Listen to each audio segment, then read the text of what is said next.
إن الحمد لله نحمده ونستعينه ونستغفره ونعوذ بالله من شرور أنفسنا ومن سيئات أعمالنا من يهده الله فلا مضل له ومن يضلله فلا هادي له وأشهد أن لا إله إلا الله وأشهد أن محمدا عبده ورسوله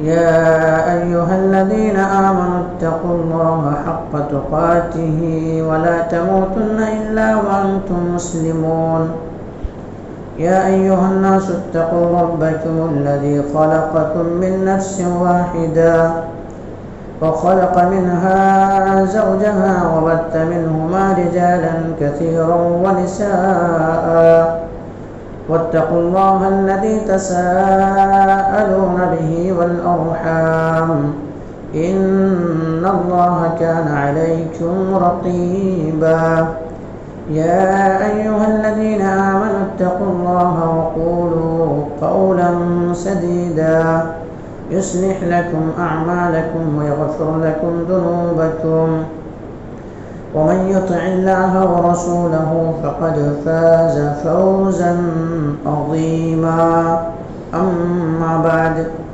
فإن خير الحديث كتاب الله وخير الهدي هدي محمد صلى الله عليه وسلم وشر الأمور محدثاتها وكل محدثة بدعة وكل بدعة ضلالة وكل ضلالة في النار فقد قال الله تبارك وتعالى في كلامه المجيد والفرقان الحميد فأعوذ بالله من الشيطان الرجيم بسم الله الرحمن الرحيم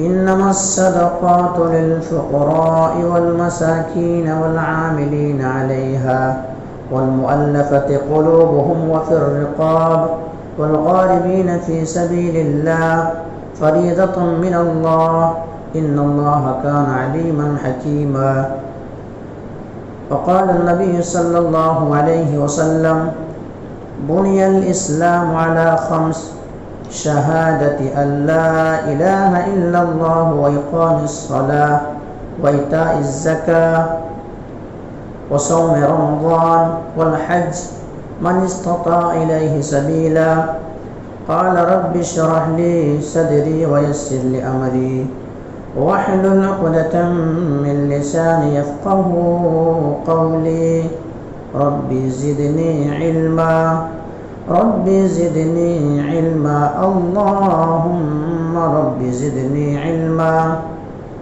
سبحانك لا علم لنا إلا ما علمتنا إنك أنت العليم الحكيم لا يكلف الله نفسا إلا وسعها لها ما كسبت وعليها ما اكتسبت ربنا لا تؤاخذنا إن نسينا أو أخطأنا ربنا ولا تحمل علينا إصرا كما حملته على الذين من قبلنا ربنا ولا تحملنا ما لا طاقة لنا به واعف عنا اغفر لنا وارحمنا أنت مولانا فانصرنا على القوم الكافرين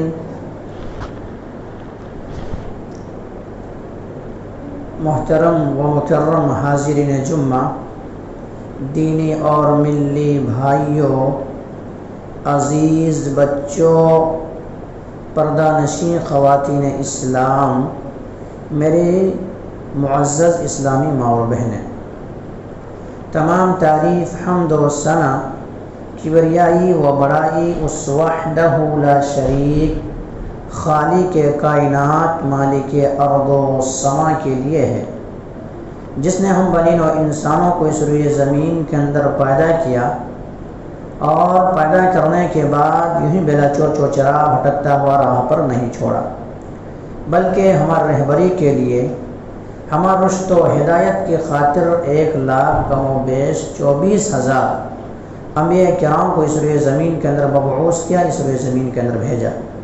تمام کے تمام نبیوں کے اوپر درود ہو اور تمام کے تمام رسولوں کے اوپر بھی، خصوصاً بالخصوص میرے اور آپ کا آقا جناب محمد کریم صلی اللہ علیہ وسلم پر۔ اللہم صلی علی محمد وعلی آل محمد کما صلیت علی ابراہیم وعلی آل ابراہیم انک حمید مجید۔ اللہم بارک علی محمد وعلی آل محمد کما بارکت علی ابراہیم وعلی آل ابراہیم انک حمید مجید۔ محترم سامعین کرام، میں نے آپ حضرات کے سامنے خطبہ مسنونہ کے بعد قرآن مقدس سے ایک آیت پڑھی ہے۔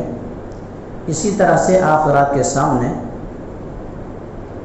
حدیث جبریل میں سے ایک حدیث کا ٹکڑا پیش کیا گیا ہے، جو کہ متفقن علیہ بخاری اور مسلم دونوں کتابوں کے اندر موجود ہے۔ آیت سورہ توبہ سے ہے اور آیت 60 ہے۔ اس مناسبت سے آج میں آپ حضرات کے سامنے بیان کروں گا زکوٰۃ کے احکام و مسائل۔ زکوٰۃ کے احکام و مسائل،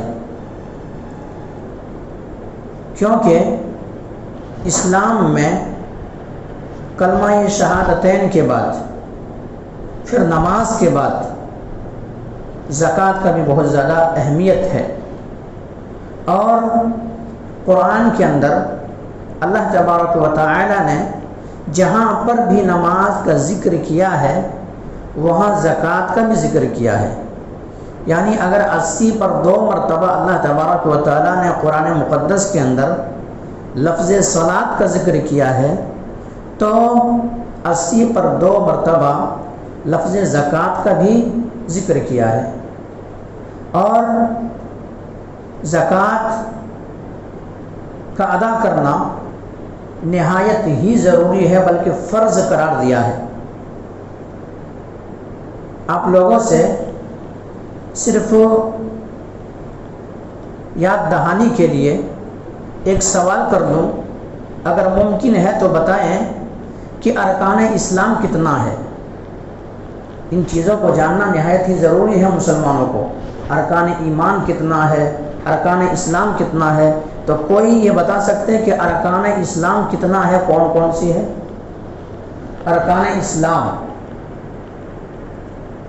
تاکہ بات کو آگے لے چلوں اور بات کو مزید سمجھانے میں آسانی ہو جائے ہمیں۔ ارکان اسلام کوئی بھی بتا سکتے ارکان اسلام کتنا ہے؟ ارکان اسلام ایک مسلمان کو جاننا نہایت ہی ضروری ہے۔ ارکان اسلام جو ہے 5 ہے۔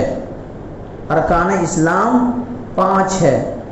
کلمہ شہادتین کا اقرار، نماز، روزہ، زکوٰۃ، حج۔ تو ان 5 میں سے آج زکوٰۃ کے تعلق سے گفتگو کریں گے انشاءاللہ۔ زکوٰۃ کی جتنا زیادہ اہمیت ہے، زکوٰۃ کی جتنا زیادہ فضیلت ہے، زکوٰۃ کو جتنا تاکیداً اللہ تبارک و تعالیٰ نے حکم دیا ہے، ویسے انسان آج دور حاضر میں جو ہے زکوٰۃ ادا نہیں کر رہا ہے۔ زکوٰۃ ادا نہیں کر رہا ہے۔ ماحول کیا بنا ہوا ہے؟ لوگوں میں ماحول ایسا ہے، ایسا بنا ہوا کہ اگر کوئی صاحب ثروت ہے، صاحب مال ہے، اللہ تبارک و تعالیٰ نے ان کو دولت کے خزانے سے مال و مال کیا ہے، دولتوں سے نوازا ہے، تو وہ انسان زیادہ تر زکوٰۃ کا کیا مفہوم سمجھتا ہے کہ چلو رمضان المبارک کے مہینے میں کسی ایک غریب کو یا کوئی غریب وغیرہ کو ساڑی وغیرہ دے دیا جائے، کپڑے وغیرہ دے دیا جائے، یہی زکوٰۃ ہوتا ہے۔ لیکن اصل زکوٰۃ یہ نہیں ہے، بلکہ زکوٰۃ آپ کے مال میں سے، آپ کے پیسے میں سے، آپ کی تجارت میں سے، جو آپ تجارت کرتے ہیں، ان چیزوں کو کاؤنٹ کیا جائے، حساب کیا جائے۔ حساب کرنے کے بعد کتنا بنتا ہے، مطلب مثلا آپ کے پاس پورے مال جو آپ اگر تجارت کرتے ہیں تو دکان کے اندر کتنے سارے مال رکھا ہوا ہے، اسی طرح سے آپ کا بینک بیلنس کتنا ہے، یا پھر آپ کے پاس سونا و چاندی کتنا ہے، سب کو اندازہ لگا کر کے حساب کر کے پھر اس میں سے آپ کو 2.5% نکالنا ہے، آپ کو دینا ہے۔ کسی بھی صورت میں آپ کو وہ چیز عطا کرنا ہے، دینا ہے، وہ غریبوں کا حق ہے، وہ آپ کا حق نہیں ہے۔ اللہ تبارک و تعالیٰ نے آپ کو دیا ہے تو اللہ رب العالمین کا شکر ادا کرنا ہے کہ اللہ سبحانہ و تعالیٰ نے ہمیں نوازا ہے۔ اگر کہیں اللہ تبارک و تعالیٰ ہمیں دینے کے بجائے لینے والا اگر بنا دیتے پھر کیا ہوتا؟ شکر ادا کرنا چاہیے اللہ رب العالمین کا کہ اللہ تبارک و تعالیٰ نے دیا ہے کہ ہمارے ہاتھ کو کیا ہے اوپر رکھا ہے، اور کہیں ہمارے ہاتھ کو نیچے رکھ دیے ہوتے تو ہم کیا کرتے؟ کیونکہ اللہ کے نبی کی حدیث بھی ہے کہ اوپر والے ہاتھ نیچے والے ہاتھ سے بہتر ہے۔ کیا مطلب؟ یعنی دینے والا ہاتھ لینے والا ہاتھ سے بہتر ہے۔ تو یہ چیز ہے، اس لیے میرے بھائیوں زکوٰۃ اللہ تبارک و تعالیٰ نے کیا کہا؟ پہلے سن لیں کہ زکوٰۃ ادا نہ کرنے والوں کا کیا انجام ہے، اس کے بعد تفصیلی گفتگو کریں گے انشاءاللہ کہ کن کن کو زکوٰۃ کا مال دیا جا سکتا ہے۔ اللہ کے نبی جناب محمد کریم صلی اللہ علیہ وسلم کی حدیث ہے، آپ نے فرمایا کہ انسان پوری زندگی بھر یہی رٹ لگاتا ہے، انسان پوری زندگی بھر یہی کہتا ہے یقول عبدی مالی مالی، ہائے میرا مال، ہائے میرا خزانہ، ہائے میرا مال، ہائے میرا خزانہ، لیکن اصل جو خزانہ ہے، اصل جو مال ہے کیا ہے؟ وہ ان کا نہیں ہے بلکہ وہ ان کے وارثوں کا ہے، ان کے وارثوں کا ہے۔ ہاں ان کے لیے وہی ہے جو راہ حق میں خرچ کر لیے، جو کپڑا بنا کر کے پہن لیے اور وہ بوسیدہ ہو گیا، پھٹ گیا، جو پیٹ کے اندر غذا کھا لیا اور صحت بن گئی، وہ ان کے لیے ہے۔ لیکن مزید جو چھوڑ کے جاتا ہے وہ تو ان کے وارثوں کے لیے ہے۔ آج اگر مرا ہے کوئی انسان تو کل لڑنا شروع ہوں گے، بھائیوں میں تنازع اور جھگڑے ہو جائیں گے کہ مجھے کتنا ملنا چاہیے، انہیں کتنا ملنا چاہیے، ہوتا نہیں ہوتا ہے، اس طرح سے معاملات ہو جائیں گے۔ تو میرے بھائیوں اصل تو وہی ہے کہ راہ حق میں جو انسان دے دے، راہ حق میں جو خرچ کر دے وہی ان کا ہے۔ جو پہن لیا یہ دنیا ہی کے حد تک ہے، جو کھا لیا یہ دنیا ہی کے حد تک ہے، لیکن راہ حق میں جو خرچ کر دیا وہ اصل ان کے لیے ہے، وہاں ذخیرہ آخرت بن گیا۔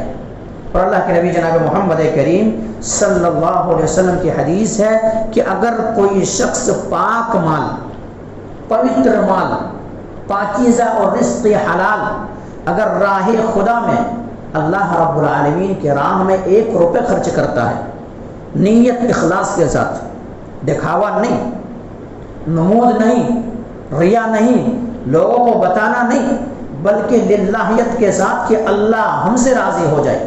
اللہ کے نبی جناب محمد کریم صلی اللہ علیہ وسلم کی حدیث مبارکہ ہے کہ اگر کوئی انسان راہ حق میں خرچ کرتا ہے تو یہی کل قیامت کے دن جو ہوں گے لوگ نفسی نفسی کے عالم میں ہوں گے، لوگ نفسی نفسی کے عالم میں ہوں گے۔ قیامت کا منظر اتنا خطرناک منظر ہوگا۔ اللہ تبارک و تعالیٰ نے قرآن کے اندر کہا وَتَرَى النَّاسَ سُكَارَىٰ وَمَا هُمْ بِسُكَارَىٰ وَلَكِنَّ عَذَابَ اللَّهِ شَدِيدٌ، کہ ایسا لگے گا کہ لوگ بھنگ پیے ہوئے ہیں، لوگ نشے کی حالت میں ہیں، لیکن حقیقت میں وہ نشے کی حالت میں نہیں ہوں گے۔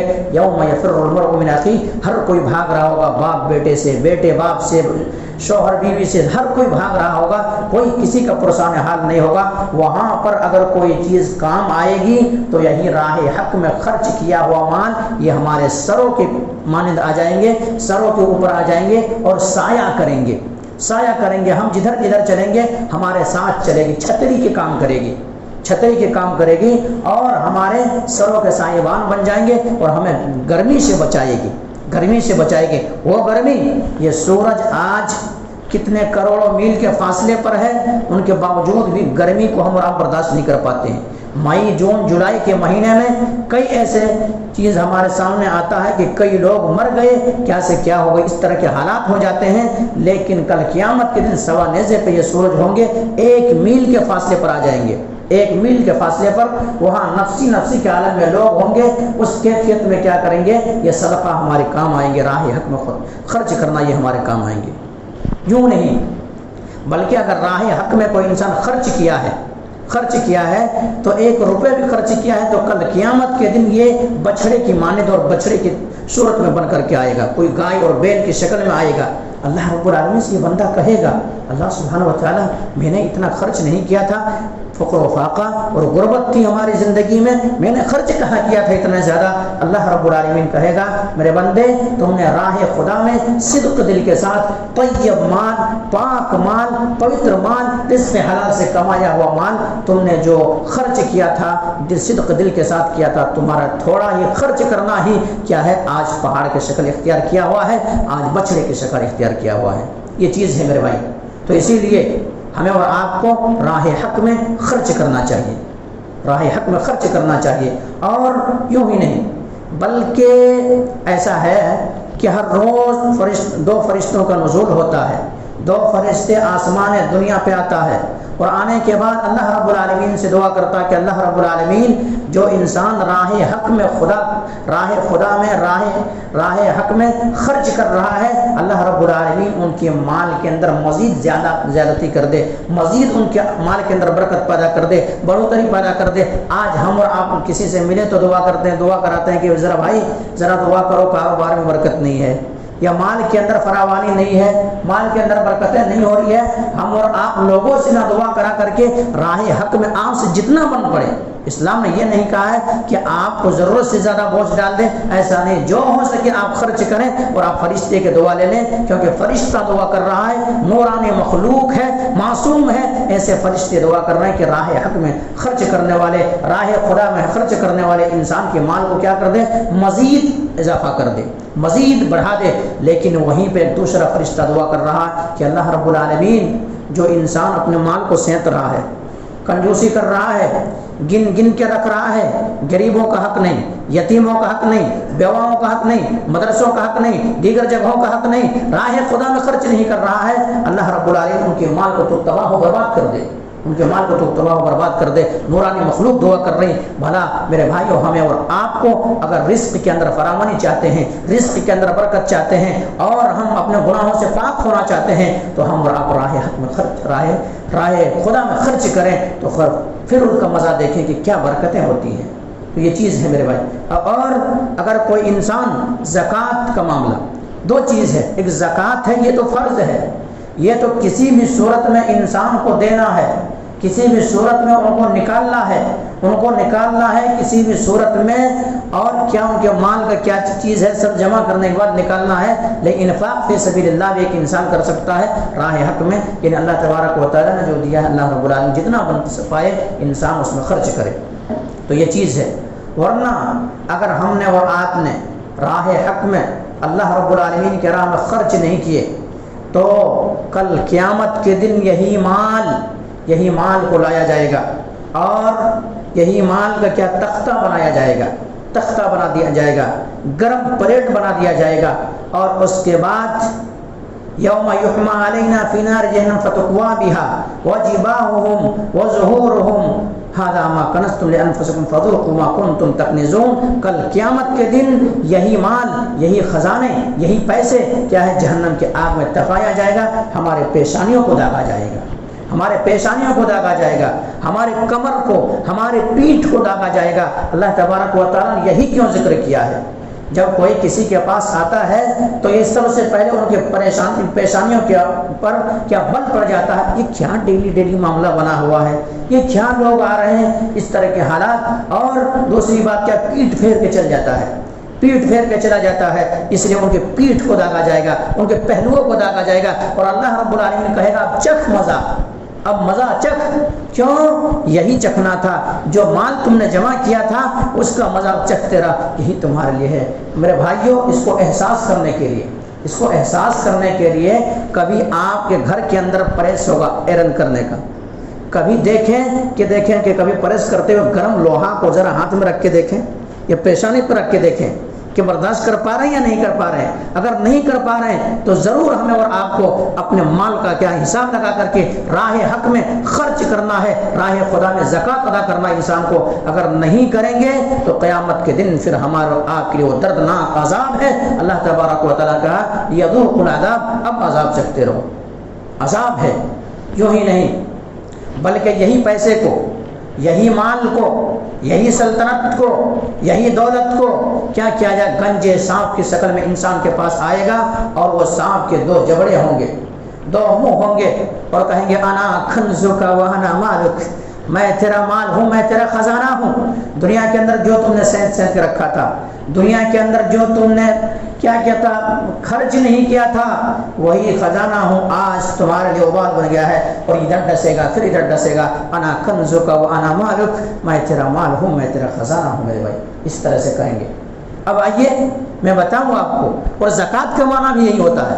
زکوٰۃ کا معنی جو ہے گھٹنا نہیں ہے، زکوٰۃ کا معنی ہوتا ہے بڑھنا، زکوٰۃ کا معنی نشو و نما پانا، بڑھنا، اضافہ ہونا، یہ معنی میں استعمال ہوتا ہے۔ اور اللہ تبارک و تعالیٰ نے بھی یہی کہا یمحق اللہ الربا ویربی الصدقات، اللہ تبارک و تعالیٰ سود کو ختم کر دیتا ہے، سود کو مٹا دیتا ہے، سود کے اندر برکت نہیں، سود کے اگر سود کوئی انسان لیتا ہے تو تباہ و برباد ہو جاتا ہے، لیکن وہی اگر راہ حق میں خرچ کرتا ہے، زکوٰۃ ادا کرتا ہے، تو اللہ تبارک و تعالیٰ زکوٰۃ کو کیا کرتا ہے، بڑھاتا ہے، زکوٰۃ کو بڑھاتا ہے۔ کیوں؟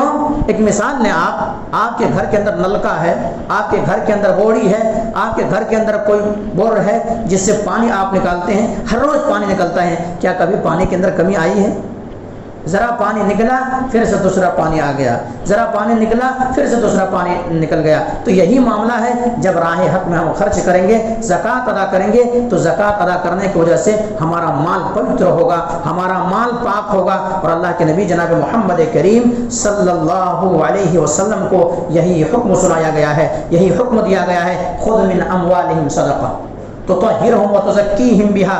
اے نبی جناب محمد کریم صلی اللہ علیہ وسلم، آپ ان سے زکوٰۃ کا مال لیجئے، صدقہ کا مال لیجئے، اور ان کو پاک کیجئے، ان کو طیب اور طاہر کیجئے، اور اس کے بعد وصلی علیہم، ان کے لیے آپ دعا کریں، ان کے سکون کے لیے آپ دعا کیجئے۔ یہ چیز میرے بھائی، اس آیت کے ایک پس منظر بھی ہے کہ نبی کریم صلی اللہ علیہ وسلم کے اوپر جب یہ آیت نازل ہوئی تو صحابہ کرام رضی اللہ عنہم اجمعین کے اوپر پھر کیا بنے کہ اپنے اپنے مال میں سے زکوٰۃ ادا کریں۔ نبی کریم صلی اللہ علیہ وسلم نے سب کے اوپر جتنے جتنے مال تھے آپ لوگوں کے پاس، اس طرح سے کیے اور زکوٰۃ ادا کرنے لگے۔ لیکن حضرت ابو بکر صدیق رضی اللہ تعالیٰ دور خلافت آئی، لوگوں نے پھر کیا کیا، منکرین زکوٰۃ پیدا ہو گئے۔ اب کہ ہم زکوٰۃ نہیں دیں گے، یہ تو صرف نبی کریم صلی اللہ علیہ وسلم ہی کے دور تک محدود تھی، اب ہم ادا نہیں کریں گے، اب ہم نہیں دیں گے۔ ابو بکر صدیق رضی اللہ تعالی عنہ نے اس چیز کو سنبھالتے ہوئے صحابہ کرام میں اعلان کیا کہ اللہ کے نبی جناب محمد کریم صلی اللہ علیہ وسلم کے دور میں اگر کوئی ایک 4 ماہ کے بکری کا بچہ بھی دیتا تھا، آج اگر ابو بکر صدیق رضی اللہ تعالیٰ عنہ وہ نہیں دے گا تو میں قتال کروں گا ان سے، میں لڑوں گا ان سے۔ حضرت عمر بن خطاب رضی اللہ تعالیٰ کہنے لگے، حضرت المومنین ابو بکر صدیق رضی اللہ تعالیٰ عنہ کیا معاملہ ہے؟ اللہ کے نبی جناب محمد کریم صلی اللہ علیہ وسلم نے تو فرمایا ہے کہ جو کلمہ پڑھتا ہے ان سے قتال نہیں، لیکن آپ لڑنے کی بات کرتے ہیں، کیا وجہ ہے؟ ابو بکر صدیق رضی اللہ تعالیٰ کہ یہ اور مزید واضح کرتے ہوئے کہا کہ اللہ رب العالمین کی راہ میں اگر اللہ کے نبی کے دور میں زکوٰۃ کے طور پر ایک رسی بھی دیتا تھا، اگر آج وہ رسی کا ٹکڑا ہمیں نہیں دے گا تو میں ان سے لڑوں گا۔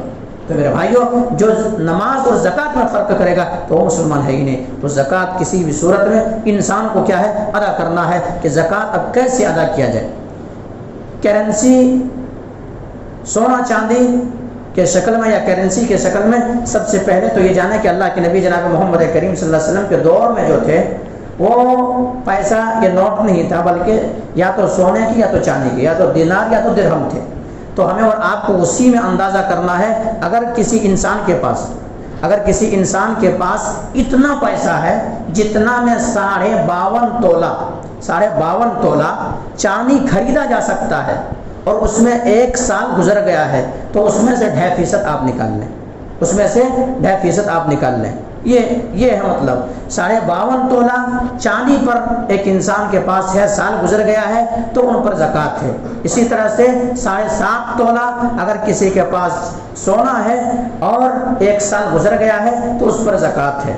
خواتین اسلام بھی ان باتوں کو ذرا غور سے سنیں. خواتین اسلام جو ہے زیورات پہنتی ہیں یا دیگر شے پہنتی ہیں اور سونے کو اکٹھا کرتی ہیں، جمع کرتی ہیں بے شمار، اور ذرا سونا کم ہو جائے تو لڑائیاں اور جھگڑے ہونے لگتے ہیں اور انبن گھروں کے اندر ہونے لگتے ہیں، لیکن زکوٰۃ ادا نہیں کرتے. جو خواتین اسلام کے پاس 7.5 تولہ سے زیادہ اگر سونا ہے یا 52.5 تولہ سے زیادہ چاندی ہے تو انہیں بھی زکوٰۃ ادا کرنا ہے، انہیں بھی زکوٰۃ ادا کرنا ہے. اگر زکوٰۃ ادا نہیں کرتی تو ایسی صورت میں پھر کیا ہوں گے؟ کل قیامت کے دن یہی کنز بن جائیں گے، یہی کنز بن جائیں گے، یہی مصیبت اور پریشان کر دینے والی عذاب کے اندر مبتلا ہو جائیں گے. اللہ کے نبی جناب محمد کریم صلی اللہ علیہ وسلم کی خدمت میں ایک عورت آئی، ساتھ میں ایک بچی ہے، ساتھ میں ایک بچی ہے، ہاتھ میں کیا ہے؟ سونے کے یا چاندی کے کوئی کڑے پہنے ہوئے ہیں. عورتیں پہن سکتی ہیں زیب و زینت کے لیے. تو اللہ کے نبی جناب محمد کریم صلی اللہ علیہ وسلم فرمایا کیا اس کا زکوٰۃ ادا کرتے؟ اللہ کے نبی جناب محمد کریم بتائیں. اللہ کے نبی جناب محمد کریم صلی اللہ علیہ وسلم نہیں. تو اللہ کے نبی جناب محمد کریم صلی اللہ علیہ وسلم نے کہا پھر یہی چیز تمہارے جہنم میں ہے. اللہ کے نبی جناب محمد کریم صلی اللہ علیہ وسلم یہ جملہ سننا تھا. دونوں کڑے اتارے اور اللہ کے نبی جناب محمد کریم صلی اللہ علیہ وسلم خدمت میں ڈال دیے کہ اللہ کے نبی جناب محمد کریم صلی اللہ علیہ وسلم اتنا کچھ کرنے کے بعد بھی اگر یہ پہننے کی وجہ سے اور میں زکوٰۃ ادا نہ کروں تو اس کی وجہ سے میں جہنم میں جاؤں یا جہنم کی آگ ہماری مقدر بنے. اللہ کے نبی جناب محمد کریم آپ پھر رکھ لیجیے اس چیز کو. خواتین اسلام غور کریں، غور سے سنیں. اگر آپ کے پاس ہے تو پتہ کریں اور مارکیٹ ریٹ میں کیا سونا چل رہا ہے، مارکیٹ ریٹ میں کیا چاندی چل رہا ہے وہ ادا کریں اور خرچ کریں. یہ زکوٰۃ کا مال کہاں کہاں خرچ کی جائے گی؟ زکوٰۃ کا مال دیکھیے اللہ تبارک و تعالیٰ نے اصول بتا دیا ہے. ہمیں اور آپ کو اپنے طرح سے اصول بتانے کی ضرورت نہیں ہے. اللہ نے جو چنا ہے، اللہ نے جو انتخاب کیا ہے، اللہ کا انتخاب کردہ چیز کیا ہے 100% صحیح ہے. تو 8 جگہوں پر مصارف زکوٰۃ، جو 8 جگہوں پر انما الصدقات للفقراء، صدقہ کا مال جو ہے بمعنی یہاں پہ مراد زکوٰۃ. صدقہ قرآن کے اندر اگر اس طرح سے ذکر آیا ہے تو مفسرین نے لکھا ہے کہ یہاں زکوٰۃ یعنی زکوٰۃ کا مال جو ہے فقیر کو دیا جائے گا، مسکین کو دیا جائے گا. اب فقیر اور مسکین میں کیا فرق ہے؟ فقیر اس کو کہا جاتا ہے جو لوگوں کے سامنے مانگتا پھرے فقیر ہے.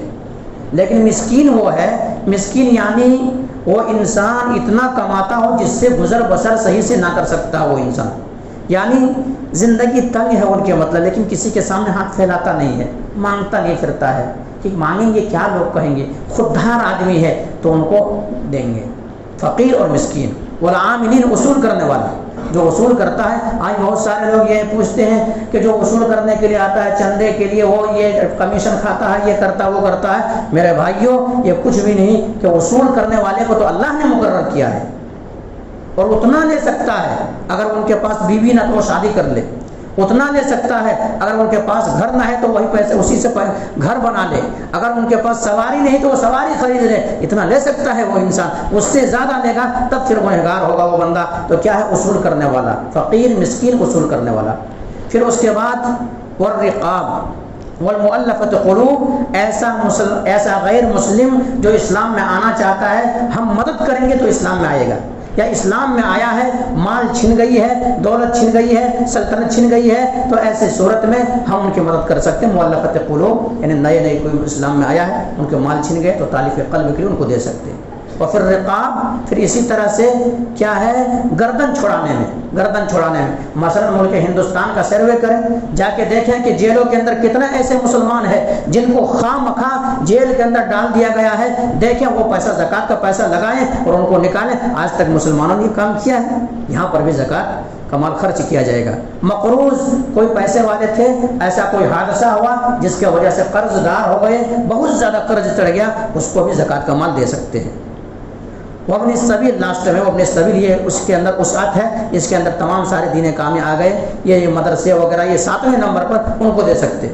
اسی طرح سے کیا ہے؟ اللہ رب العالمین کے کوئی مسافر ہے، کہیں سے آیا ہے، اچانک ان کی جیب کٹ گیا، ان کے مال جو ہے مال کے اندر کوئی کمی آ گئی، گھر تک نہیں پہنچ سکتا ہے، بیت المال آپ کے پاس ہے تو آپ ان میں سے دے دیجئے، اتنا پیسہ دے دیجئے جتنا وہ گھر تک جا سکے۔ تو فقیر کے لیے ہے، مسکین کے لیے ہے، اس کے بعد عاملین کے لیے ہے، مؤلفت قلوب کے لیے ہے، اور گردن چھڑانے میں ہے، مقروض کے لیے ہے، اور اسی طرح سے فی سبیل اللہ اللہ رب العالمین کرام ہے، وہ ابن السبیل مسافروں کے لیے ہے۔ یہ 8 جگہوں پر زکوٰۃ کا مال جہاں انسان خرچ کرنا چاہے وہاں زکوٰۃ کا مال خرچ کریں، خرچ وہ انسان کریں۔ تو یہ چیز ہے زکوٰۃ کا، وہ مصارف زکوٰۃ یہ ہے۔ اب کیا ادا کرنا ہے تو میں نے اس طرح سے بتایا میرے بھائیوں، تو یہ چیزیں ہیں ہمیں رمضان مبارک کے مہینے میں، کیا رمضان مبارک کے مہینے ہی میں خرچ کرنا ہے؟ نہیں، ایسا کچھ بھی نہیں ہے، لیکن رمضان المبارک کا مہینہ جو ہے فضیلت کا مہینہ ہے، اگر اس میں آپ دیں گے اور آپ کا اگر سال اس میں رمضان اگر سال رکھ لیں تو بہتر ہے، کیونکہ اس میں زیادہ ثواب ہے، اس لیے اس میں زیادہ خرچ کریں، اس میں خرچ کریں۔ جیسے کوئی رمضان میں ادا کیے پھر رمضان میں ادا کریں گے، سال ان کا ہو جاتا ہے، تو ایسے وہ رمضان مبارک کے مہینے میں خرچ کریں۔ تو یہ چیزیں ہیں میرے بھائی، ان چیزوں کو خیال رکھیں، ان چیزوں کو جانیں، اور اگر ایک انسان نماز پڑھتا ہے، حج بھی کیا ہے، سب کچھ کرتا ہے، ان کی زندگی میں اگر زکوٰۃ ادا نہیں کرتا تو کل قیامت کے دن یہی مال بڑا خطرناک ہو جائیں گے۔ اللہ کے نبی جناب محمد کریم صلی اللہ علیہ وسلم فرمایا، جن کے پاس اونٹ ہے اور اونٹ کا زکوٰۃ ادا نہیں کرتا، جن کے پاس گائے ہے ان کا زکوٰۃ ادا نہیں کرتا، تو کل قیامت کے دن کیا کریں گے؟ یہی اپنے خوروں سے اور اپنے کیا ہے طلبوں سے ان کو رون دیں گے، اور 50,000 سال کی مدت اسی طرح سے ہوتی رہے گی، یہی معاملہ ہوتا رہے گا۔ یہ کیا ہے؟ حساب و کتاب سے قبل یہ عذاب ہوگا، پھر اس کے بعد حساب و کتاب ہونے کے بعد جن کو جو ملنا ہے وہ تو الگ چیز ہے۔ تو میرے بھائیوں کیا ہے، جن کے پاس مال و دولت ہے ضرور ضرور کوشش کریں اور اللہ رب العالمین پر ہم خرچ کریں۔ ایک بات میں بتا دوں سرسری طور پر، آج ہمارے رمضان المبارک کے مہینے میں ایسے ہے قیام اللیل ہم کرتے ہیں، نماز تراویح پڑھتے ہیں، نماز تراویح پڑھتے ہیں، تو نماز تراویح کے ہمارا آپ کا حال کیا ہے؟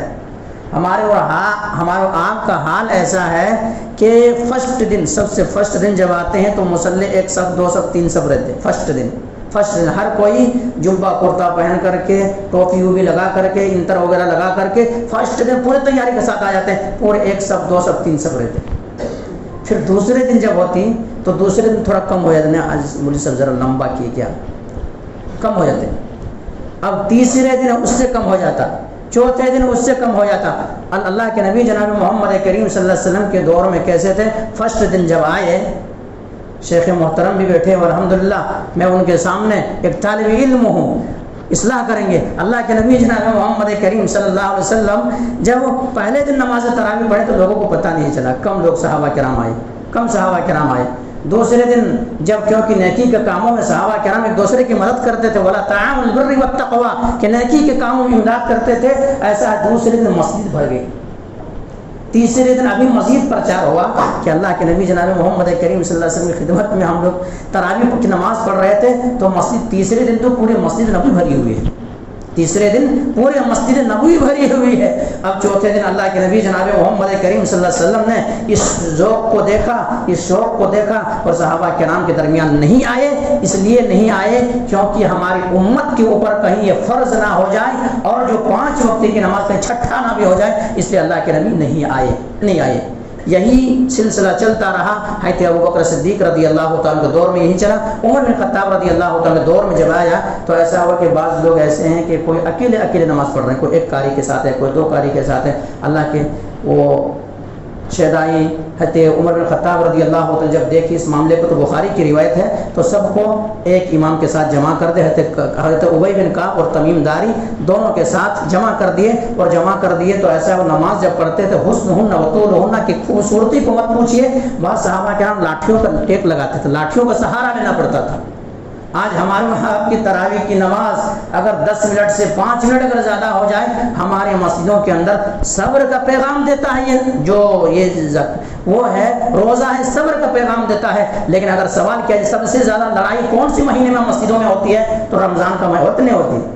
بات حقائق ہے اور حق بات ہے، کیا ہے؟ رمضان المبارک کے مہینے میں زیادہ مسجدوں کی حرمتی ہے، رمضان المبارک کے مہینے میں زیادہ لڑائیاں ہوتی ہے، رمضان المبارک کے مہینے میں زیادہ جھگڑے ہوتے ہیں، حالانکہ صبر کا پیغام دیتا ہے۔ تو میرے بھائیوں کہ ایسے لاٹھیوں کو سہارا لینا پڑتا تھا، تراویح کی یہ کیفیت تھی، تراویح کی کیفیت تھی. اور قیام اللہ کے نبی جناب محمد کریم صلی اللہ علیہ وسلم سوال کیا گیا کہ سب سے افضل نماز کون سے ہے؟ اللہ کے نبی نے کہا کہ جس میں قیام لمبا ہو، جس میں قیام لمبا ہو.